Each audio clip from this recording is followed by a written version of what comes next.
homestead, here today to show you how to grow fresh greens indoors all year long. Specifically, we're talking about how to grow sprouts. So if you don't know what sprouts are, they're basically exactly what they sound like. They are sprouted seeds. So they are essentially the infant form of a plant or a seedling. So if you do any gardening and you grow from seed, then you know that when you plant a seed and you add moisture and make sure that you give it a little warmth, then that seed will sprout. And then from there, it will grow into a seedling, and then eventually it'll grow into a full-sized plant. So the sprouts are just they're like the newborn seeds, essentially. So you're taking those seeds, you're sprouting them, and then you're actually harvesting them and eating them in their infancy. So rather than allowing them to grow larger, you're just harvesting it within days after you sprout them. So there are many benefits to sprouts. First of all, they are super easy to grow. They grow really quickly. So it just takes a couple days in a lot of cases to grow sprouts that are ready to eat.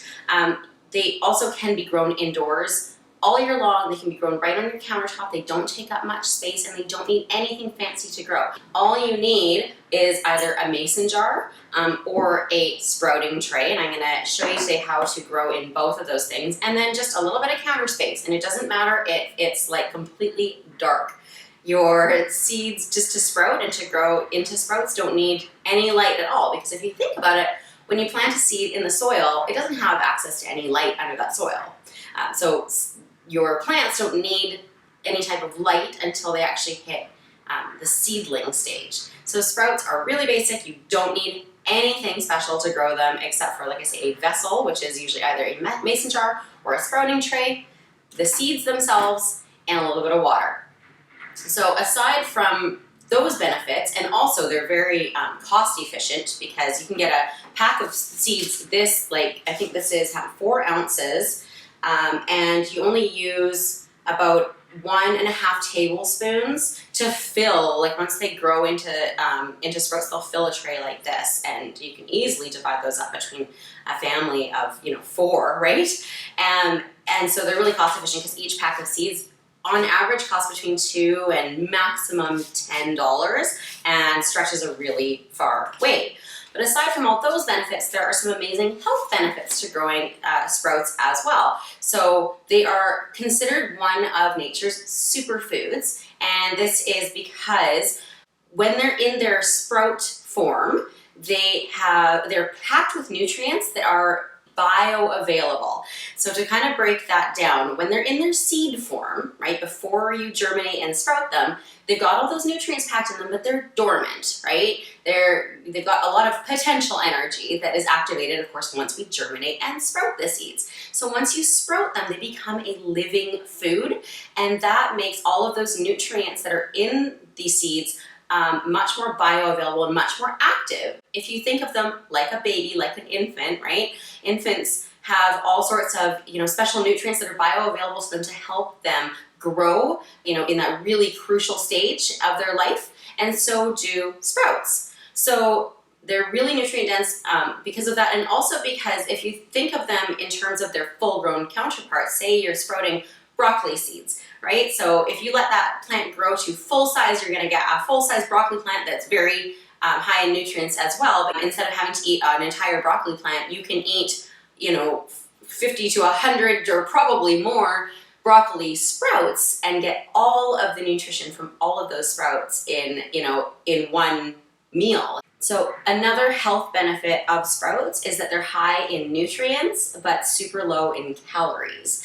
And I don't know about you, but that's something that I'm always on the lookout for, because here in the Western world anyway, we tend to get a lot of calories from all sorts of other foods, but usually we're lacking on nutrition. So being able to, find a food that is high in nutrition but low in calories, we're not getting that excessive calorie intake, is always a win, right? And also, if you are eating from the pantry throughout the winter, sprouts are an excellent way to grow indoors throughout the winter and then add highly nutritious fresh foods to your pantry stores. So if you're eating a lot of, say, grains and rice and beans and preserved fruits and vegetables, then sprouts are a fantastic addition to that winter kind of pantry menu that a lot of us live by. So as far as what types of seeds you can sprout, essentially you can sprout any seeds, right? Any seeds that you grow, they go through a sprouting stage. But there are certain seeds that are more common than others when it comes to actually harvesting them in their sprout form. So alfalfa, beans, lentils, peas, broccoli, radish, even onion is one of them, fenugreek. So there's certain ones that just tend to lend themselves to good flavor and then, of course, great nutrition when you eat them as sprouts. And also, when you're growing at home, you don't want to just use any seeds. You want to use seeds that have been designated for consumption in their sprout form, because they're under really strict control. There's nothing sprayed on them that's ensured that people will not get sick or something from eating these seeds. So it's important to use proper sprouting seeds. So when it comes to growing seeds, there's a couple different methods. There is the mason jar method, which I'll go over today, and then there's also the sprouting tray method, which I'll also go over. So with a mason jar, all you're doing is putting a small amount of sprouting seeds in the jar, usually just like a tablespoon or two, and then you just cover it with water, let them soak, and then you drain them, right? So you put a piece of mesh or a sprouting lid on top. This one that I have is just a piece of like screen mesh. So you just put that on top, and I would screw it down, and you let them soak, and then in the morning usually and at night you give them a rinse just to give them some fresh water so they're not sitting in stagnant water, and then you let it drain out, but you just keep them in the jar and continue to do that until they've sprouted and are ready to eat. With the sprouting tray method, you start them in a jar, you soak them in the jar, but then you transfer them to the tray, and there's little holes in the bottom that allow any excess water to drain out, and then it sits on top of this other little tray here. It's kind of like upside down tray stand, which prevents any water from getting on your counter. But I like this because it allows for more surface space, so you can grow more sprouts at once, but it also gives it better airflow, which prevents the sprouts from getting kind of musty or even moldy, and especially from growing any harmful bacteria, which can happen if you're not rinsing thoroughly, and if they're sitting in stagnant water, then harmful bacteria can form, and that can be a big problem. So you want to make sure that they're getting ample airflow. So either way can work. I find you just have to be a little bit more diligent about using the mason jar method. That's one thing I didn't love, is that I often, when I'd smell it, they smelled a little bit musty, where I don't have that issue at all using the trays. But either one works. It's really up to you, right? The mason jar is also great because most of us have mason jars on hand already. This, a sprouting tray, you would have to order it, but it's a one-time investment, and for me, it's worth it. So I have a sprouting kit from True Leaf Market. So the sprouting kit comes with 3 stackable trays I can grow on. Actually 4. I think it says 3 on their site, but I, for some reason, got 4. So I've got this extra one to show you here. But it also comes with a whole bunch of different sprouting seeds. So I'm gonna try, I've done a few of them already, but I'm gonna try the alfalfa seeds. And with the kit, there's this really handy chart that tells you exactly how much to use. So for alfalfa, it tells you unsprouted serving size, so that's obviously just the seeds, how many seeds to start with, and then how long to soak, how many days until you can harvest, and then your seed to sprout yield. So the alfalfa sprouts, all I need is 1.5 tablespoons to get started. So I'm gonna just scoop out, there's 1 tablespoon there. And honestly, if I were doing this in a mason jar, I probably would only do maybe 1 tablespoon. But because I'm gonna be transferring them to a sprouting tray, 1.5 tablespoons is good. because there's some room for it to fill out. So I'm just gonna go ahead and just cover the seeds with water. I'll probably add like an inch or so of water. Okay, so I've got these soaking, and now I'm just gonna put on my mesh screen. Okay, got my mesh screen, and now I'm just gonna leave these seeds to soak for about 8 to 12 hours. So usually I do this in the evening, and then I just set it on the counter to soak overnight.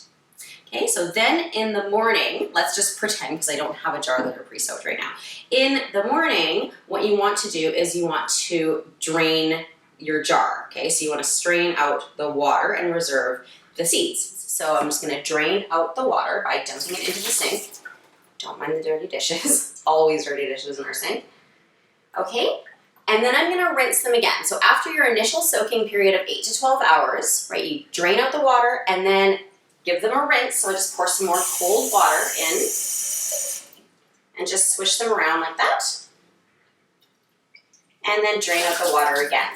And this is just to prevent them sitting in any stagnant water, right? Because that's how they can end up going musty and even moldy in the end. So you want to rinse them regularly, give them fresh water. And then if you are going to grow them in the mason jar, you keep them upside down like this, and then I find it easiest is take a small bowl like this, and you put the jar in the bowl kind of on an angle like this, so that it allows any excess water to drain out and air to flow in. So then I would just go ahead and put this on the counter for about another 12 hours. Usually I do this in the morning, so I'll drain them in the morning and then put them on my counter like this for the day, and then in the evening before bed, I rinse them and strain them once again, and then tip it again like this and leave the bowl on the counter.